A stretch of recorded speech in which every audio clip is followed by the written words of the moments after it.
Hola, ¿cómo están? Hoy es 29 de julio del 2021. El ensayo La desnudez del texto de Carne y Piedra del sociólogo norteamericano Richard Sennett es una parte, la otra es el manto de las tinieblas. Ambas son como si fueran dos caras de una misma moneda. En el caso de la desnudez básicamente se va a referir a logos, a la argumentación política y al mundo masculino de los griegos, del 400 antes de Cristo. En el caso del manto de las tinieblas, va a ser el mundo femenino, se va a referir más al mito y se va a referir más a aspectos místicos religiosos. En el caso de los griegos antes del cristianismo van a tener esas dos formas de pensar con sus variantes. En el caso de logo va a tener que ver mucho con la lógica racional y la van a detentar en gran medida los filósofos. Los filósofos van a buscar una explicación del origen del mundo, de la relación entre los hombres, de los aspectos políticos. Para ellos va a ser muy importante la forma en la que se va a desarrollar la política. Y en el caso del mito va a tener que ver más con la percepción, va a tener que ver más con una forma de pensar, con una forma de sentir que tiene que ver con aspectos místicos. El mito va a explicar el origen del mundo desde una perspectiva que tiene que ver con los sentidos, que tiene que ver con aquellos aspectos que se encuentran en el arte. En el caso de ellos estaban esas dos formas de ver la realidad con sus matices. En el caso de, de la argumentación, como vimos, su sustento es una metáfora corporal y va a ser básicamente desarrollada en el ámbito político por los hombres.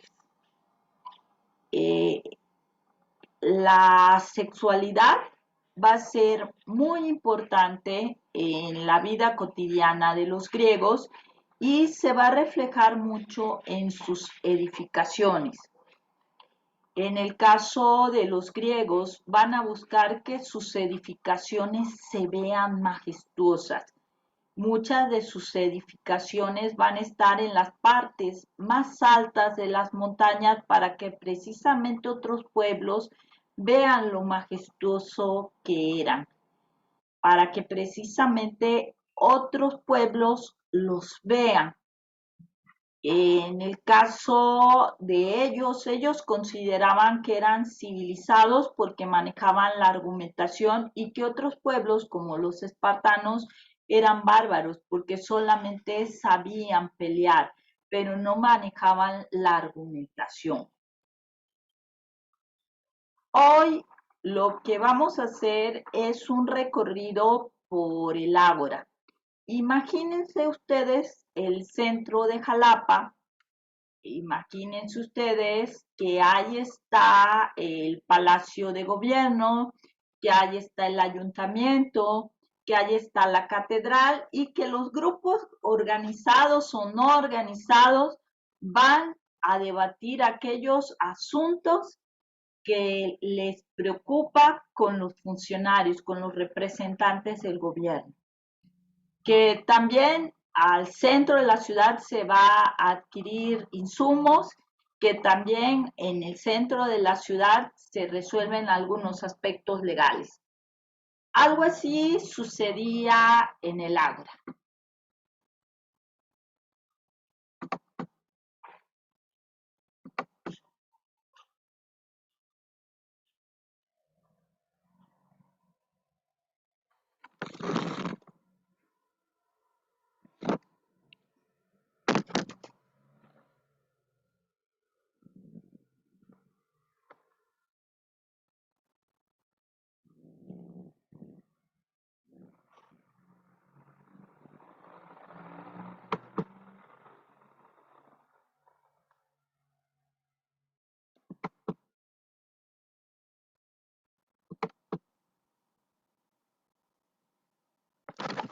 espacios para hablar van a ser básicamente tres: el Ágora, el teatro y la colina del Nix.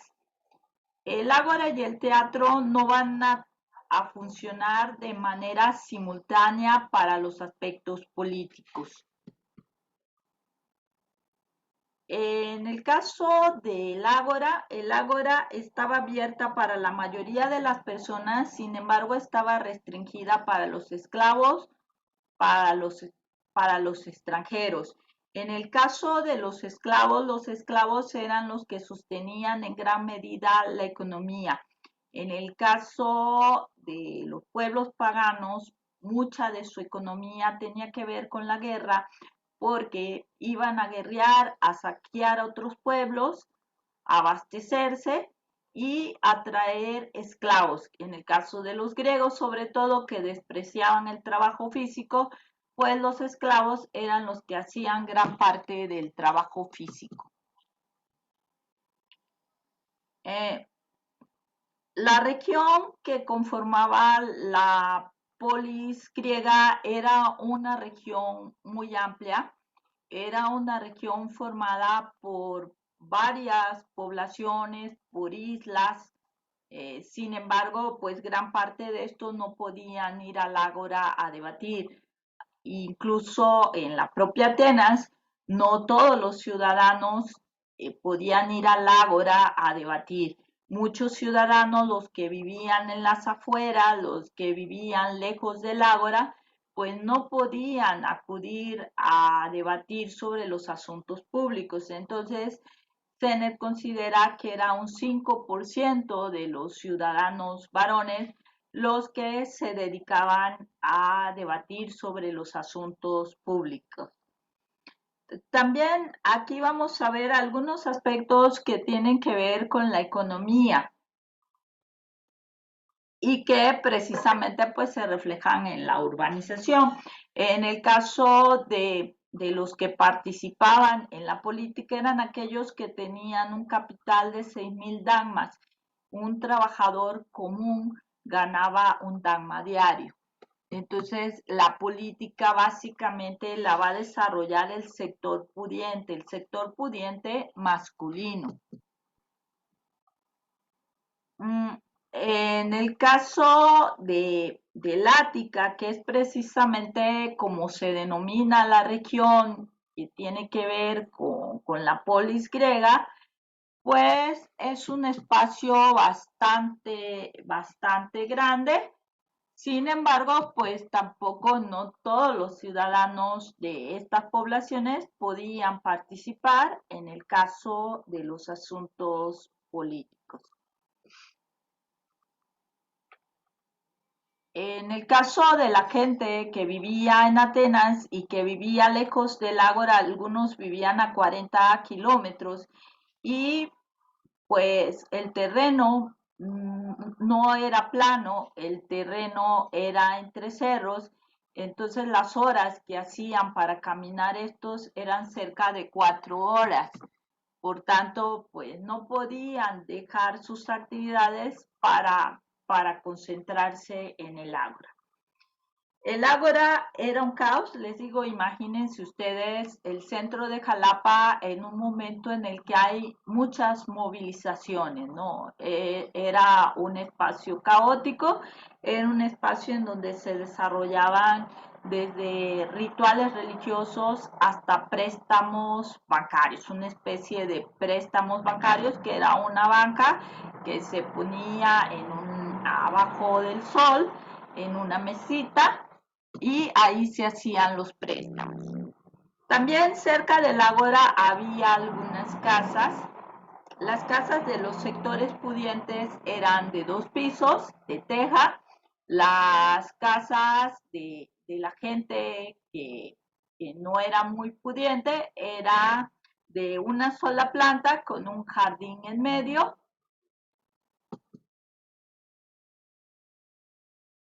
En el caso del orador, el orador llegaba y empezaba a debatir sobre los asuntos públicos, sobre lo que ahora se denomina como políticas públicas.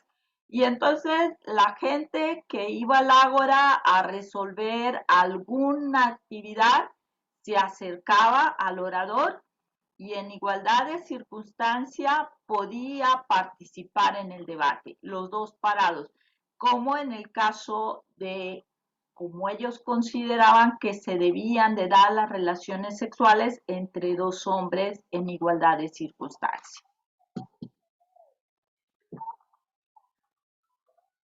También en algunos edificios va a estar muy presente esta idea de la desnudez, de que los espacios debían de ser abiertos, pero que las personas que participaban en ellos debían de estar cubiertos. En el STOA, la gente, los hombres, básicamente se reunían para resolver asuntos que tenían que ver con el comercio, que tenían que ver con la política, y ellos podían observar de dentro hacia afuera todo, pero la gente que iba pasando no los veía. Ellos quedaban con la espalda cubierta y al mismo tiempo no eran visibles.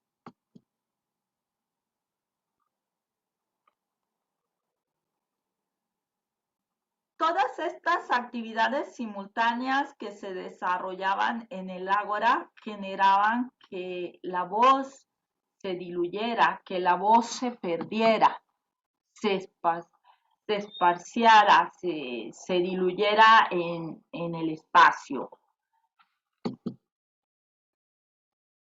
En el caso de los griegos, le daban mucha importancia también a los asuntos que tenían que ver con el ámbito legal.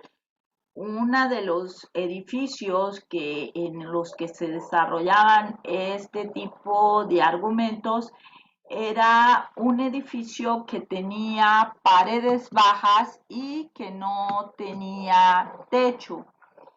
Era el Tribunal de Justicia. El Tribunal de Justicia en algún momento llegó a albergar hasta 1,500 personas. La gente que iba a resolver sus asuntos también podía pasar por el edificio, acercarse, escuchar, oír, y si le interesaba mucho, introducirse en el edificio.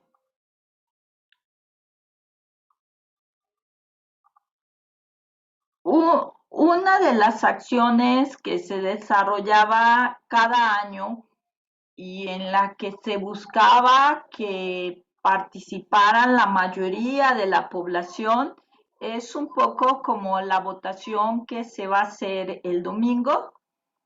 Esta se denominaba el ostracismo. La gente consideraba que cuando algún funcionario, a algún político estaba abusando del poder, debía de ser condenado al exilio. Eh, Cuando se tomaba esta decisión, se buscaba que participara gran parte de la población.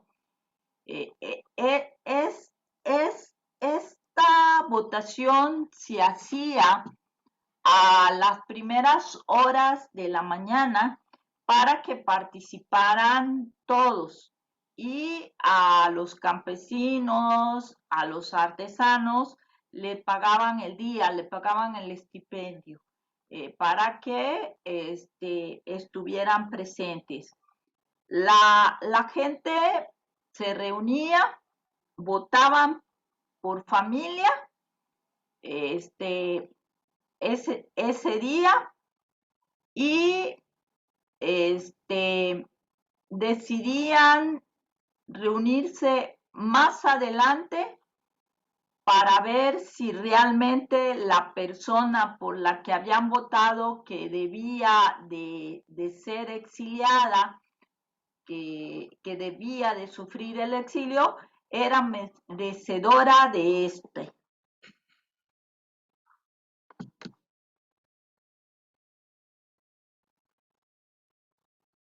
Cuando se volvían a reunir de nuevo, si alguien llegaba a tener 6.000 votos, era que de alguna manera pues debía de ser exiliado.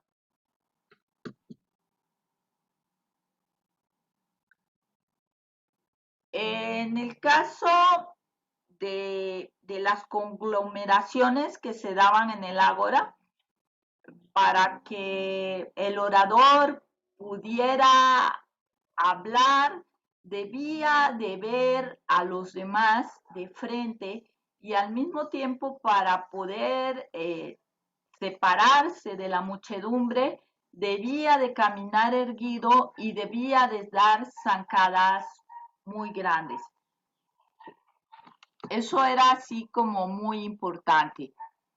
En el caso del ágora llegaban a congregarse cerca de 6.000 cuerpos y a diferencia de ahora que en un estadio, por ejemplo, de fútbol se reúnen cerca de 6.000 cuerpos, quienes participaban en el ágora se alejaban de tal manera que no quedaban apretujados como es el caso de estos momentos.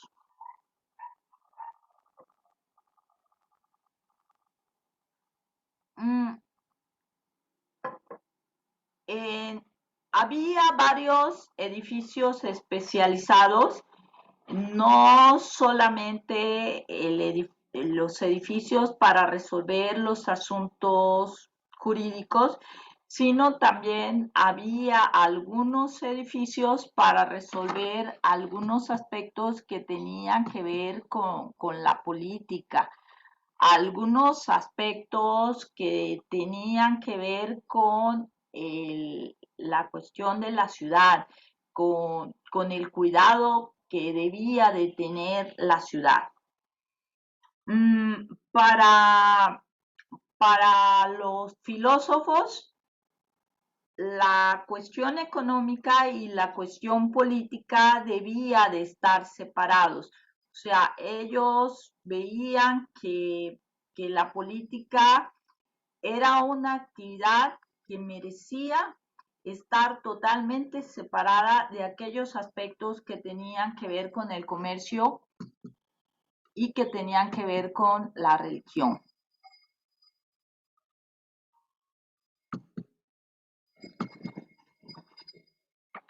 Hay un edificio que va a ser un edificio que va a ser como un parteaguas entre lo que después va a ser el teatro, que en el caso del teatro griego, muchas de las características del teatro griego tienen los teatros actualmente. O sea, gran parte de las características de los teatros actuales vienen precisamente de, de, es, de la Grecia clásica.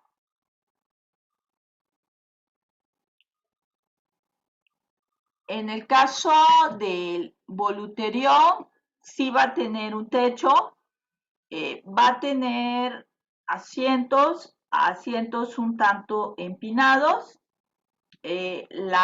Los participantes van a estar en posición sedente y el orador va a estar al centro y va a estar en una posición vertical. Aquí de alguna manera va a haber una diferencia, no va a haber una igualdad de circunstancia entre el orador y quien va a escuchar el discurso, porque el que va a escuchar el discurso va a estar en posición sedente, va a estar en posición sentado. Cuando los griegos se casaban, la primera posición que asumía la mujer cuando llegaba a la casa era la de sentarse. Entonces, el estar en posición sedente es un tanto ambigua porque algunas deidades van a ser también representadas de forma sentada. Entonces, va a ser así como un tanto, un tanto ambiguo.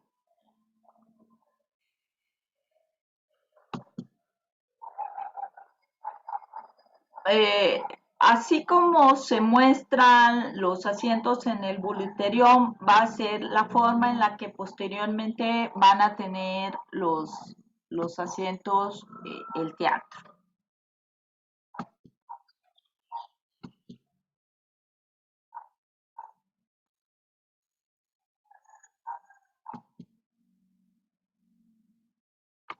También un poco la forma en la que están los asientos, en las que las personas que participan ahí van a poder ver a los demás participantes.